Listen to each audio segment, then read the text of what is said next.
So in this video, we're going to take a look at the equilibrium constant, its origin and meaning. We have another video where we look at a very specific reaction. We choose the magnetite plus quartz equals phthalate plus oxygen gas equilibrium.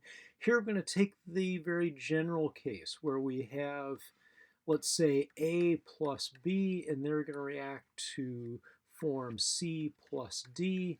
And then they'll have coefficients using Greek letters. So we have A units of alpha units of A, beta units of B.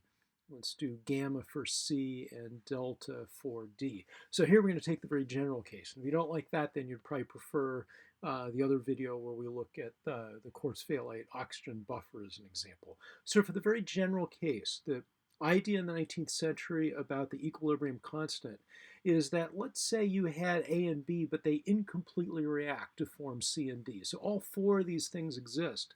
And they exist in some set proportions. So what would happen if we add a little bit of A to the system? Well, if we add a little bit of A, you probably know from something that's now often referred to as Le Chatelier's principle, that it would force the system to the right. If we add A, it would react with B and give us some C or D. Let's say instead we add C.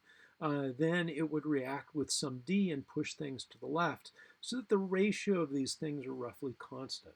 Well, the way people thought about it in the 19th century was in kind of a Newtonian mechanics sort of way. They thought about forces and reactions.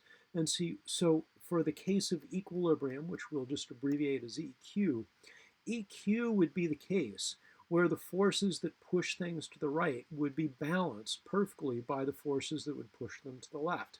So a case of equilibrium would be a set of balanced forces. And they thought in a very specific way about those forces, that those forces would be very proportional to the concentrations of A.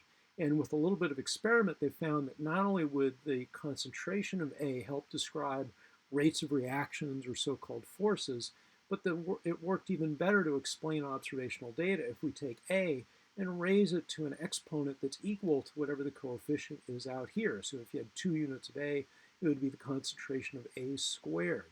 And it's not just forces, although they definitely used that idea of a Newtonian-like force, but they also thought in terms of rates. So we use these double half arrows. So equilibrium would also be the case where if you have balanced forces, then you would also have balanced rates. And so the rate of reaction of A to B going to C, so that could be rate 1 would be equal to rate 2, the rate of making C and D, and taking C and D and combining it to make A and B.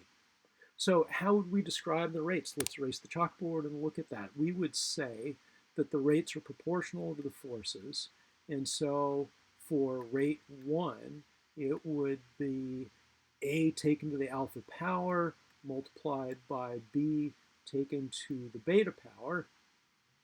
And then for rate 2, that would be proportional to C, and that would be raised to the gamma power, and then component D raised to the delta power. And to make both of these two things equal, if rate 1 is going to be equal to rate 2, we'll probably have to add some constants. So we'll call them rate constants, a lowercase K1 down here, K1 up here, and then a lowercase K2 out here. And so if you have that, then this fellow would then be equal to that fellow.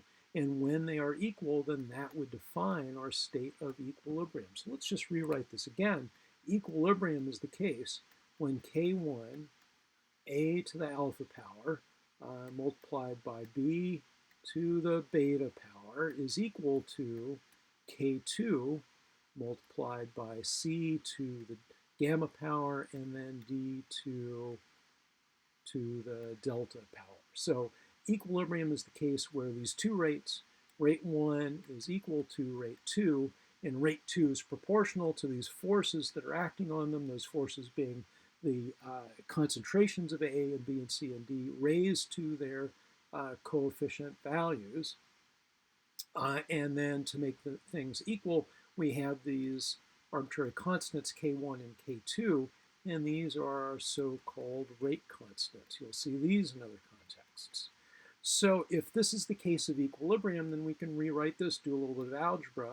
We can we'll have the ratio K1, K2 would then be equal to the concentration of C raised to gamma, and then D to the delta value, divided by the concentration of A to alpha, and then B to beta.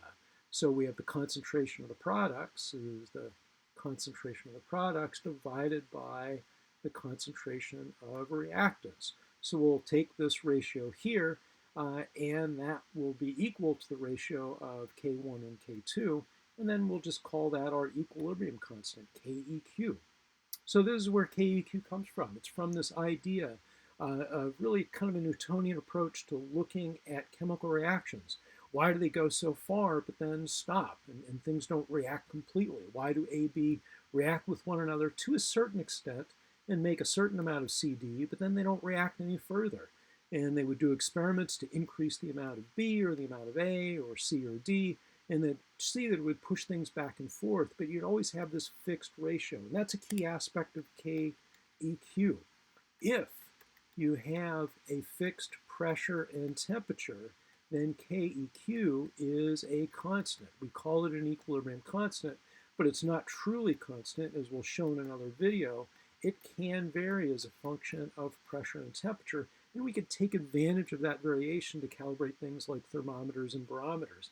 But if the PT values are fixed, then we have something that will be a constant, the equilibrium constant. And because we have equilibrium at a fixed P and T, as you might imagine, that means that the operative form of potential energy would be the Gibbs free energy, as opposed to, let's say, the internal energy or minimizing enthalpy or the Helmholtz, etc. So that means that the Gibbs free energy will be related to Keq, and we'll take a look at that in another video also.